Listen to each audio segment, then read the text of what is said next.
Okay, so this is going to be the story of why I have a metal arm. The long version. So, back when I was a kid, I used to do scouts.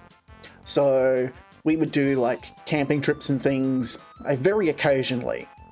But one thing that we did was we had a billy cart tournament that we did with a bunch of other scout groups. It was like an hour and a half drive away from home. So, this one year that we were doing it, I was being a pain in the neck. I didn't want to move. I'm not a morning person. You may have noticed. And so my mum tells me to give her a break. So we make the trip over there. We get told immediately, don't take the billy carts out. For those who don't know what a billy cart is, it's a go-kart, but without the motor. So it's push powered. So what do we do immediately? We take the billy cart out because everyone else is doing it already. And they're all pushing it up this long hill of unsealed roads. So it's like dirt and gravel and stuff. And so we've pushed it all the way up this hill while I'm going out loud, we shouldn't be doing this, we shouldn't be doing this. Of course I'm being ignored because, you know, I'm the wet blanket of the group. And so we get to the top and some bright spark goes, we should all jump on the back and ride it all the way down. I don't plan to do this because I'm a wuss. I do anyhow because, well, my hands freeze up and I'm like, shit. So I jump on the back with them. So we've gotten a quarter of way down this, I want to say like 500 meter stretch of road. And this road is a hill and it's like a 45-degree angle or close to it. So it's steep. At a quarter of the way down, I decide to jump off. And I brace myself with my right arm. So for reference, the arm that's made of metal now. And promptly break it. And roll, pass out, regain consciousness for a bit, and pass it again. Many years later, one of the other guys who was on the back of it claimed my arm went under the wheel. I can tell you this is false. I braced with the arm, I landed on my wrist, then all my weight came down on my arm, and that's how I broke it. It could not have gone under the wheel because I was rolling with that arm. It's just not possible. But I'm dispelling that myth. Not that they will see this anyway. And yeah, the driver ran into a hay bale at the bottom of the hill. So there were two in the emergency tent.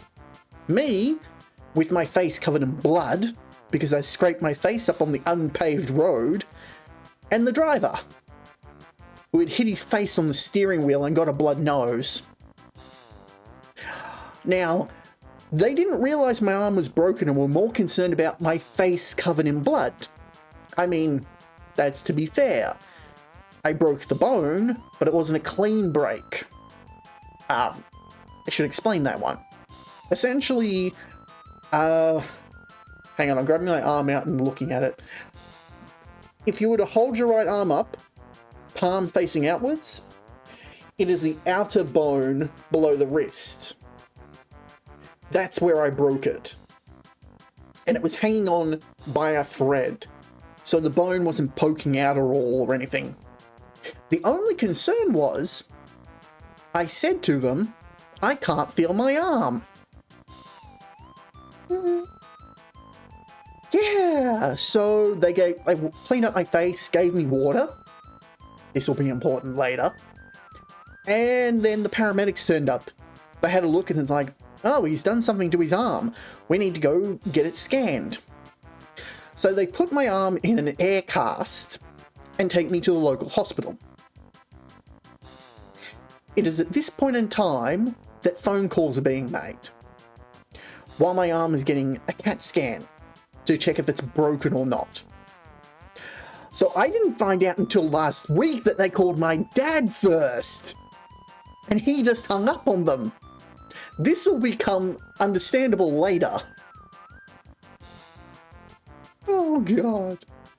So then I'm taken from where I am, and they had two options: to take me to the hospital where I live, or to drive another hour and a half in the opposite direction to a different hospital. You all know I went to the other hospital, and my mum then had a 3-hour trip to meet me. This is after she gets the phone call, and they tell her, "Oh, your son's broken his arm." And she goes, "Pull the other one." They go, "No, we've sent him to town 3 hours away." And she's like, "Oh."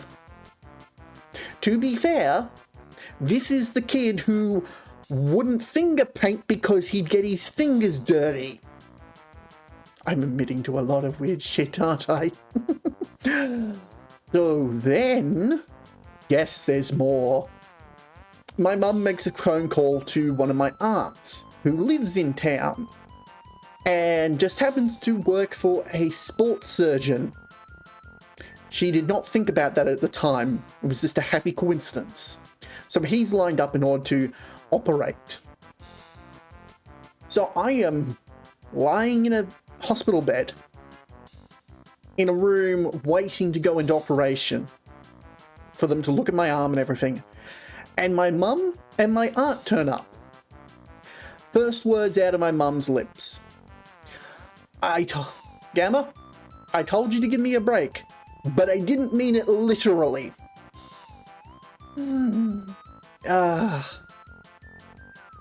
So then I go into surgery. I have a bit of back and forth with the doctor in charge. Finally go out. Wake up with the catheter in my left arm, and my right arm is in a cast all the way up to the middle of my forearm. That's why I have the metal arm. It is the exact length of my cast. I was in that cast for 6 months, plus 3. But we will get to that. So I then go to the aftercare room where I have to wait things out just to make sure that everything's okay after the operation. There are 8 beds in there. 4 of them are filled, and everyone else has broken their left leg. This story just gets weirder and weirder, doesn't it?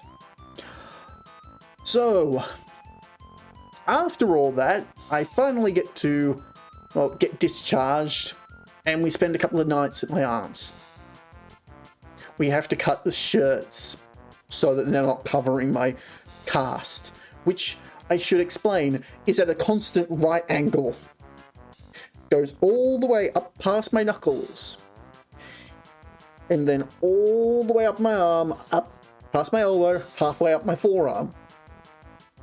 It's a huge cast for the fact that I broke my bone just below the wrist.